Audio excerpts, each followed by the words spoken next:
Hello les amis, j'espère que vous allez bien. On se retrouve aujourd'hui pour une nouvelle vidéo. Aujourd'hui, nous allons faire un petit make-up très estival avec des tons très colorés, des tons pastels parce que oui, je vais enfin vous faire un make-up avec la palette pastel de chez Natasha Denona.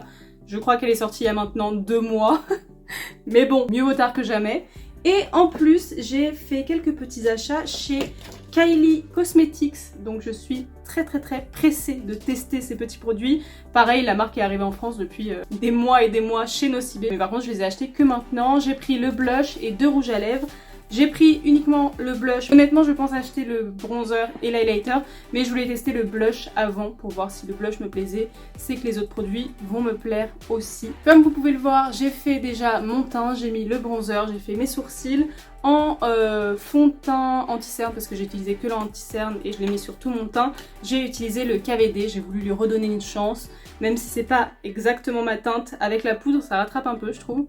Mais je suis toujours pas convaincue, ça fait 2 fois que je le teste, hors crash test que j'ai déjà fait avec vous, et je ne suis pas convaincue. Déjà, je vois pas vraiment où il est haute couvrance, parce que au niveau des cernes, j'ai mis une bonne quantité et c'est pas totalement haute couvrance. Après, je l'ai mis sur mon teint, particulièrement là où j'ai des gros spots. Je vois quand même mes imperfections, donc franchement, je suis pas convaincue du tout. J'avais envie de lui donner une chance, de vraiment le tester à fond, et même comme ça, je n'y arrive pas. Donc voilà. Bref, on va pouvoir commencer tout de suite et on commence directement par le blush Kylie Cosmetics.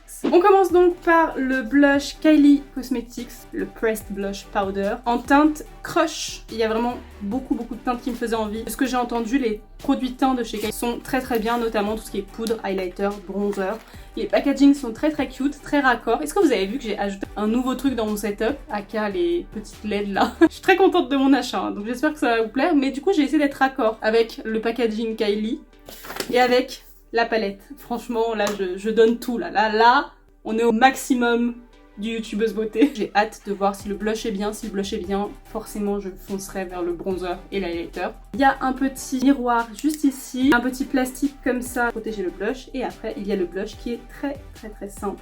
C'est une teinte abricot, pêche, tout ce que j'aime. À chaque fois, je vais vers les mêmes teintes. Et c'est parti, j'ai trop hâte, j'ai trop hâte. C'est la première fois que je teste des produits Kylie Cosmetics. Dites-moi si vous avez déjà testé. On en entend parler depuis des années, mais forcément, c'était réservé qu'aux personnes qui habitaient aux États-Unis. Maintenant, c'est enfin arrivé en France, donc je suis très contente. Vous me direz, un blush est un blush. Hein. Il y a très peu de blushs qui sont nuls, à part le Milani.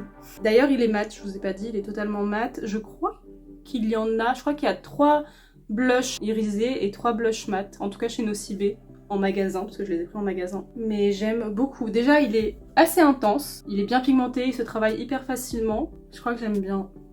C'est un problème, car je vais vouloir acheter tous les produits de la marque. Ouais, non, il est super bien. Et en plus, ils sont pas si chers que ça. Je crois que le blush m'a coûté 21 € ou 23. Je trouve ça pas excessif. Très contente. Dites-moi ce que vous en pensez, mais franchement, j'adore. Je suis convaincue. Merci Kylie pour ces petits produits. Je vais du coup finir mon teint, c'est-à-dire mettre du spray fixateur, l'highlighter. On se retrouve directement pour la palette Natasha Denona, faire un petit look très sympatoche. Les amis, mon teint est terminé. Je suis très contente de ce petit blush. Bref, on va passer enfin à la palette Natasha Denona. Donc c'est une palette qui coûte 69 € qui est sortie il y a quelques temps maintenant, vraiment un bon bout de temps. Je me suis déjà maquillée plusieurs fois avec, donc c'est pas un crash test pour moi, c'est plus un tuto pour vous. Du coup, j'ai déjà un avis sur la palette, sur les fards, sur la qualité. Pour vous montrer un peu les teintes, je pense que de toute façon vous l'avez déjà vu 1000 fois, du coup la palette, étant donné qu'elle est sortie il y a bien longtemps, les fards sont magnifiques. Des fards pastels comme les fards qui sont là, il y a les fards irisés qui sont vraiment magnifiques et très intenses comme vous pouvez le voir dans les swatchs juste maintenant. Du coup voici les swatchs de la palette. Bon, c'est des fards pastels, hein, donc forcément c'est pas hyper intense, mais l'intensité est quand même vraiment pas mal au niveau des irisés, pailletés, comme vous pouvez le voir. Tous les irisés sont plutôt très intenses. Forcément, les mats pastels sont un peu moins intenses et les mats un peu plus foncés, donc le bleu et le violet, celui-ci et celui-ci sont plus intenses, mais vous allez le voir, je vais vous en parler juste après. Je trouve que ces fards-là sont hyper compliqués à travailler parce que c'est des fards qui sont légèrement crémeux et donc un peu plus compliqués à travailler au pinceau, au doigt, c'est vraiment pas mal comme vous pouvez le voir sur les swatchs, mais au niveau du pinceau, c'est une autre histoire. Comme je viens juste de vous dire, les fards Bora et Bubble, donc ces 2 fards-là, sont très compliqués à travailler au pinceau, ça fait des taches. J'avoue que j'ai pas forcément aimé travailler ces fards. Et j'ai exactement la même chose sur la palette rétro de chez Natasha Denona, donc la rose que j'ai déjà crash testé avec vous aussi. Il y a des fards crémeux et les fards crémeux, je les trouve trop compliqués à travailler. Donc voilà, on va faire un maquillage dans les tons, forcément, rose. Je sais pas du tout ce que je vais faire. Je pense qu'on va faire un genre de smoky pastel. Donc je vais prendre la teinte Tulle, donc la teinte crémeuse que je suis pas hyper fan. Et je vais la mettre en aplat, je vais l'appliquer avec le doigt, ce sera plus simple. Et je vais la mettre au centre de ma paupière. Comme je vous ai dit aussi, c'est une palette de pastel, donc forcément la pigmentation et l'intensité des fards ne va pas être incroyable.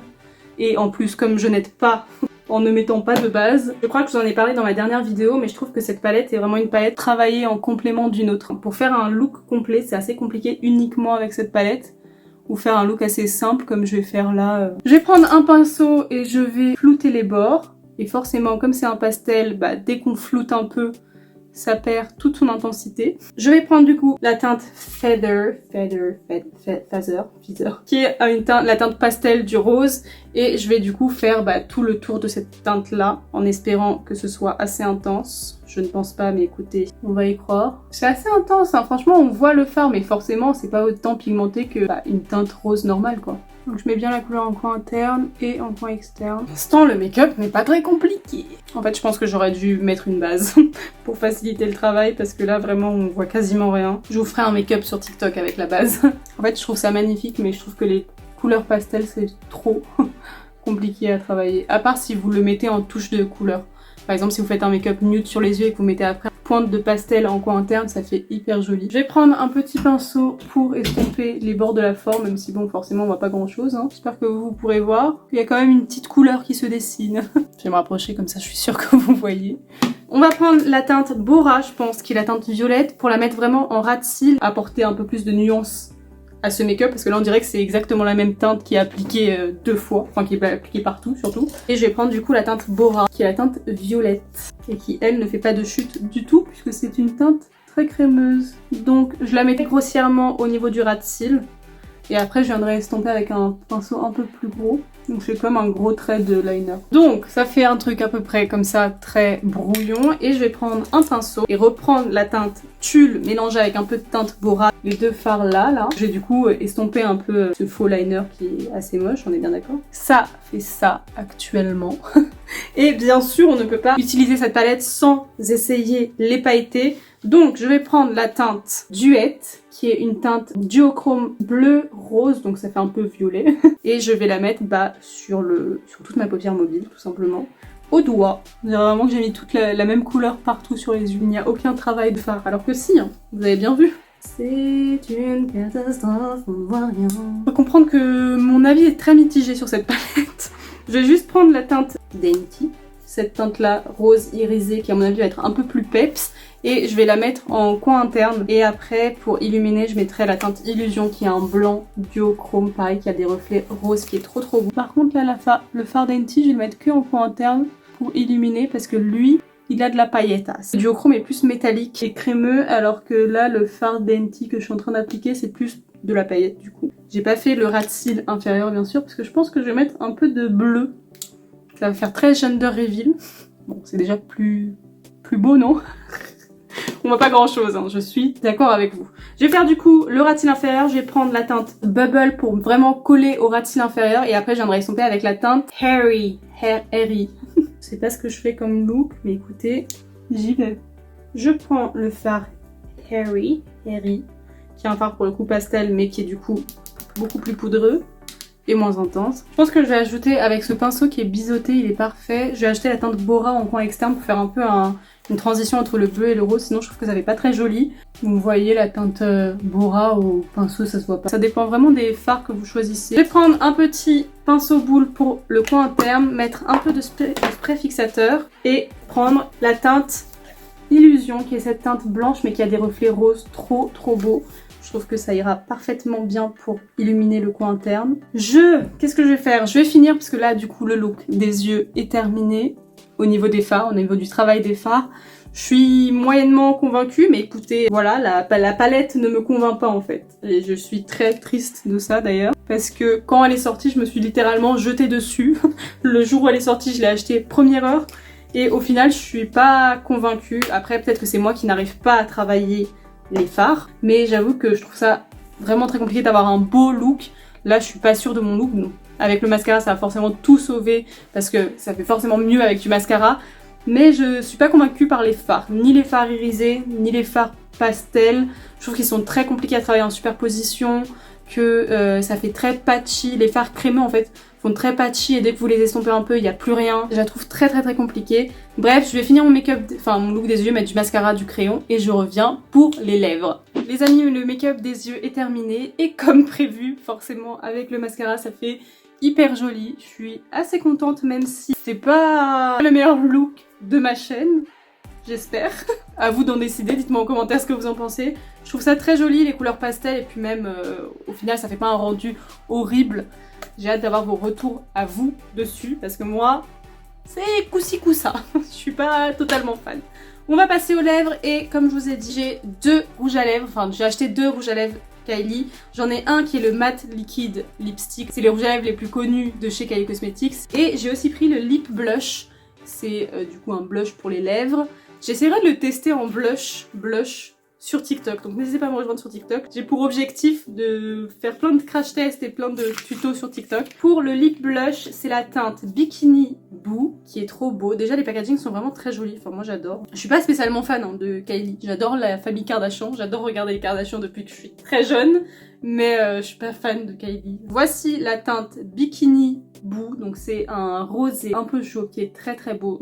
J'adore cette teinte, je la trouve très belle. C'est pas un effet mat, c'est vraiment un effet poudré, pas totalement mat, donc forcément c'est pas celui qui va le mieux tenir. Je l'ai mis directement après l'avoir acheté et c'est hyper confortable sur les lèvres, surtout quand vous avez les lèvres très gercées.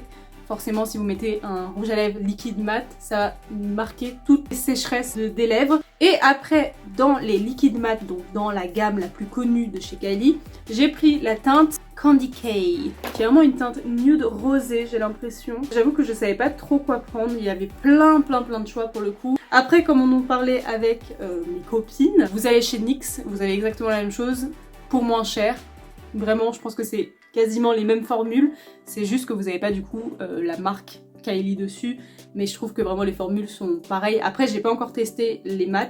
Ah, je pense que je vais partir sur cette teinte, elle est très belle. Donc c'est ça, la teinte Candy K. C'est vraiment le nude parfait entre orangé et rosé. Ouais, je pense que je vais prendre le liquide mat. Elle va sécher forcément et ça va ne plus transférer normalement. Je crois que les kits, donc avec le crayon et le rouge à lèvres sont à 30 € et là le rouge à lèvres était juste à 21. Moi j'ai pas pris le kit tout simplement parce que je n'utilise jamais, mais absolument jamais, de contour des lèvres. Je pense que vous avez pu le voir au cours de mes vidéos sur ma chaîne. Sinon je trouve que c'est très avantageux. J'ai les lèvres hyper sèches donc ça va pas faire hyper joli, mais on va lui donner sa chance. J'ai estompé un peu le lip blush et en vrai je pense que ça peut faire une belle couleur de blush.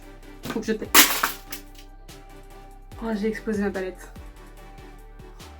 Bon les amis, j'ai eu très chaud. J'ai vu tous les fards partout, mais en fait comme c'est une palette où vous pouvez bouger les fards, bon après il y a quand même lui qui a eu des dégâts, hein. Et ils sont forcément pas dans l'ordre, donc là c'est totalement une nouvelle palette. Bref, catastrophe évitée. Et pour le rouge à lèvres, je le trouve extrêmement beau. Je trouve que la teinte est vraiment très jolie. C'est un très beau nude, ça va très bien avec mon make-up, donc je suis très contente. Il se sent pas sur les lèvres, franchement j'ai l'impression de rien avoir sur les lèvres et pourtant j'ai mis 2 couches pour qu'il y ait une belle opacité. J'ai pas l'impression qu'il assèche mes lèvres, il a pas non plus marqué mes sécheresses. Donc très contente de ce petit rouge à lèvres, franchement. Kylie Cosmetics, très contente. Je pense acheter très bientôt le bronzer et l'highlighter, donc vous retrouverez bientôt ces produits là sur ma chaîne. Et puis voilà, le look final. J'espère qu'il vous plaît un minimum malgré toutes les galères avec la palette Natasha Denona que j'ai eue. Mais en tout cas moi je suis ravie. Les amis, on se retrouve du coup pour le bilan de cette palette. Je suis très contente des produits Kylie Cosmetics. Vous avez pu le voir, pour la palette Natasha Denona, c'est un peu mitigé. Je sais pas quoi en penser. J'aime le choix des teintes, j'aime certaines teintes irisées qui sont très belles. Mais j'avoue que je galère de fou avec les fards. Et voilà, j'espère que cette vidéo vous a plu. Si elle vous a plu, n'hésitez pas à la commenter, à la liker et à vous abonner, bien sûr. On se retrouve très prochainement pour une nouvelle vidéo. Je vous fais plein de bisous.